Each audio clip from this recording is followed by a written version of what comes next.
Salutations and welcome.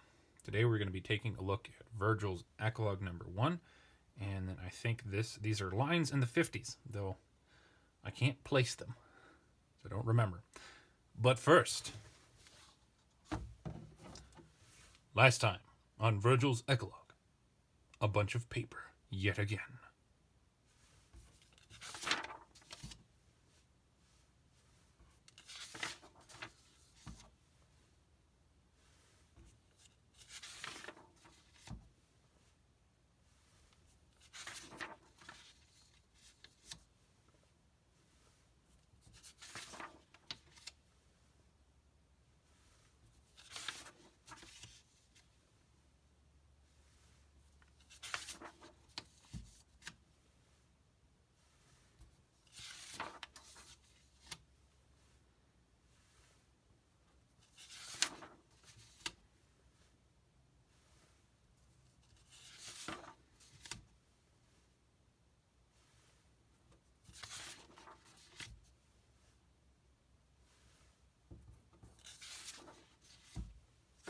Now that you are brought back up to speed, here's a rubric, all that we're looking for as we go through the text. Let's get started.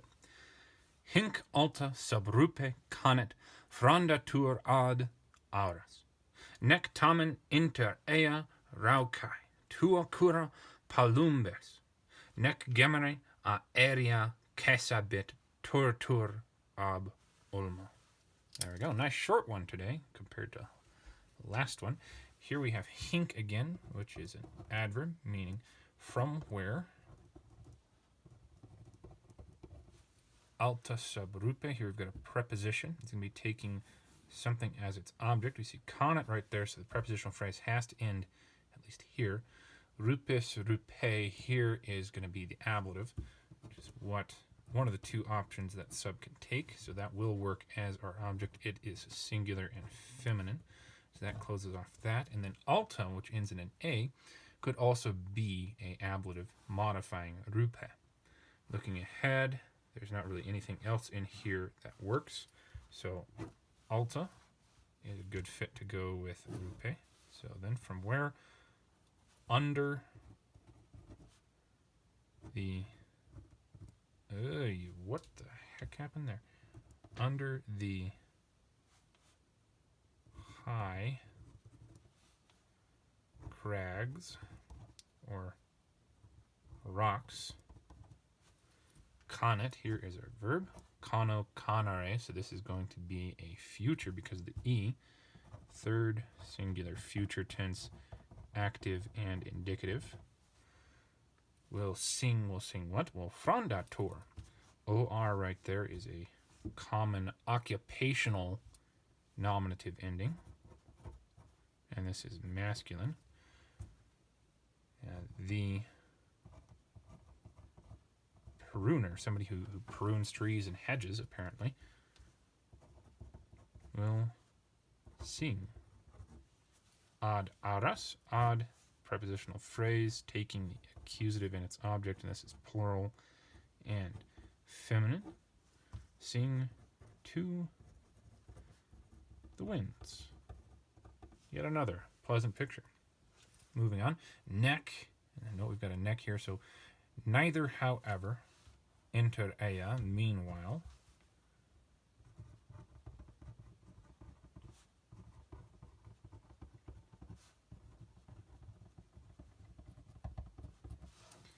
Raucae, A-E, so that's not a verb. Tua cura palumbes, no. Nec gemere, here with R-E, so we've got a present active infinitive. And this means to groan or to sigh.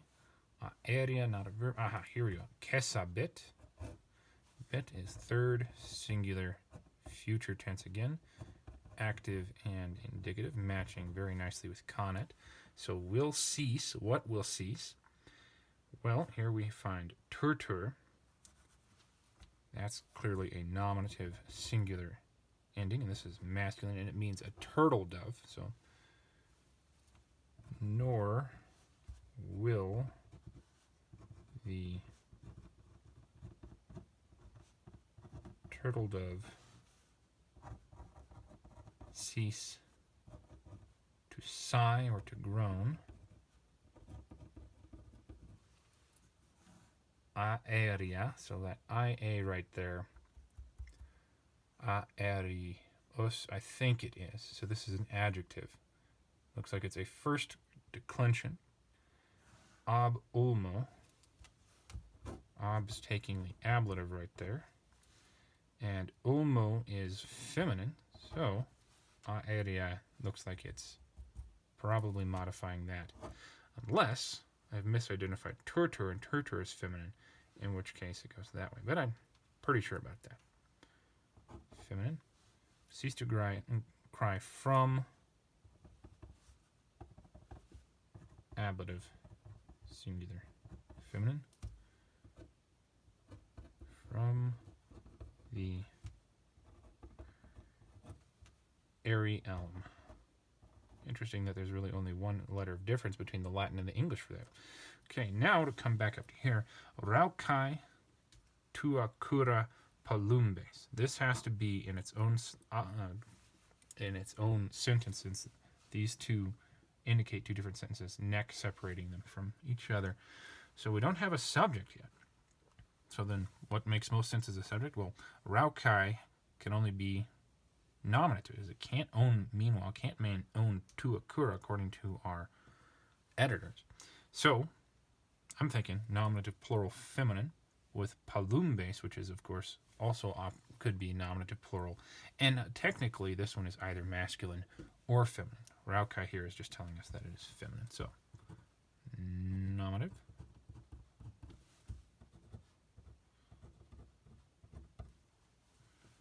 Meanwhile, the raucous wood pigeons, or ring doves, and then I think the implication would be a repetition of caesabit gemere. Neither the raucous ring doves will cease to groan, nor will the turtle doves cease to groan. Or it might have intended conet to go there. I don't know. Now, tua cura, that is another problem for us. Tua cura, cura curae is, of course, a first declension, so we could do nominative singular, or we could do accusative, not accusative, ablative singular. I already got the nominative right here, so ablative is really our only option. But then what is that doing there? No idea. Neither, however, meanwhile, by your care, the raucous wood pigeons. I have no idea what we are doing with an ablative right there. He might just mean it adverbially, by your care. So I don't know. That's how I'm going to translate it, because I don't have any other idea. Sorry about that. By your care, the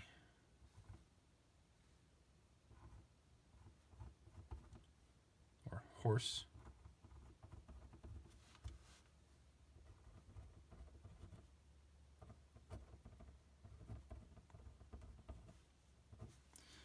neither, however, meanwhile, by your care, the raucous wood pigeons, nor will the turtle dove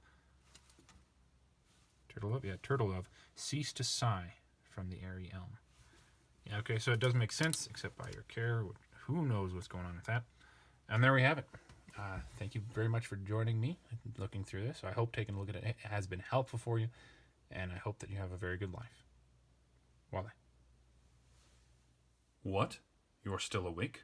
Why are you still here then? You should be reading a book.